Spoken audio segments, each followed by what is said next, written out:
السلام عليكم ورحمة الله وبركاته. متابعين الأعزاء، إلى أهم الأخبار.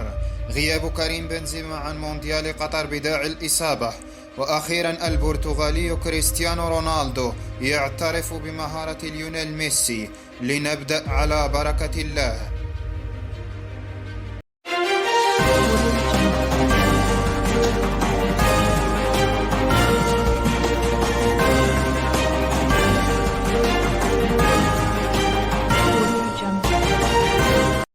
كريم بنزيما والذي انتفض مع ريال مدريد بعد عمر 30 وموسمه الخرافي معها، قاد فيه البلانكوس للتتويج بالغالية ذات الأذنين، حيث أنسفته الساحرة المستديرة بتتويجه بالكرة الذهبية الأولى في مسيرته الكروية. بدت عليه كثرة الإصابات من بداية الموسم مع الملكي، وها هو الآن يغيم عن الكوبا ديل موندو بداعي الإصابة، والذي تعرض بسبب غيابه عن ريال مدريد لانتقادات واسعة من أشهر لاعبي كرة القدم، من بينهم غوتي، الذين ادعوا بأن كريم خائف من الإصابة، لذلك لم يشارك في مباريات ريال مدريد قبل الكوبا ديل موندو، ليتضح بعدها أن حكومة مدريد لا تخون شعبها، وأن كريم بالفعل كان يعاني من الإصابة في فخذه الأيسر، حيث أعلن الاتحاد الفرنسي لكرة القدم عن غياب الحكومة عن المنتخب الفرنسي بسبب تمزق في فخذه الأيسر. مشاكل ديشان لا تأتي فرادى بعد غياب نغولو كانتي وبول بوغبا عن المنتخب بداعي الإصابة. ها هو الآن ينضاف الأفضل في العالم كريم بنزيما ليستوجب على حامل اللقب الدفاع عن لقبه بمن حضر والهروب من فخ لعنة الخروج من الدور الأول. إذن هو حلم لم يتحقق يا كريم. في المرة الأولى تم استبعادك بداعي شائعات لا أساس لها من الصحة، والثانية بسبب الإصابة. ستكون ضربة لكأس العالم بغياب أفضل لاعب في العالم على الأراضي العربية. كريستيانو رونالدو الذي هاجم إدارة مانشستر يونايتد في مقابلة له وقال فيها: أنا لا أحترم تنهاغ لأنه لم يحترمني بدوره، أنا لا أحترم الذي لا يحترمني.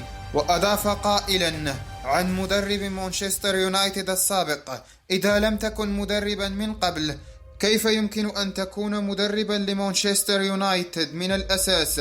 أنا لم أسمع بهذا من قبل. وواصل هجومه على إدارة النادي وأساطيره، من بينهم روني الذي لم يسلم حتى هو من لسان كريستيانو رونالدو.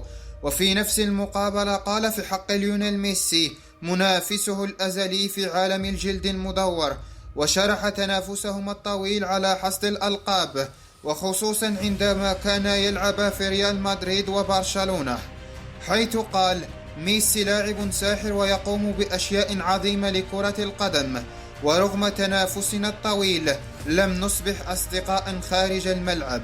وقال مازحا إنهم سيبيعون الكثير من القمصان إذا لعبوا في نفس الفريق. وتابع: إنه لاعب أكثر من رائع، لعبنا ضد بعضنا البعض 16 عاما، تخيل 16 عاما، لذلك لدي علاقة طويلة معه.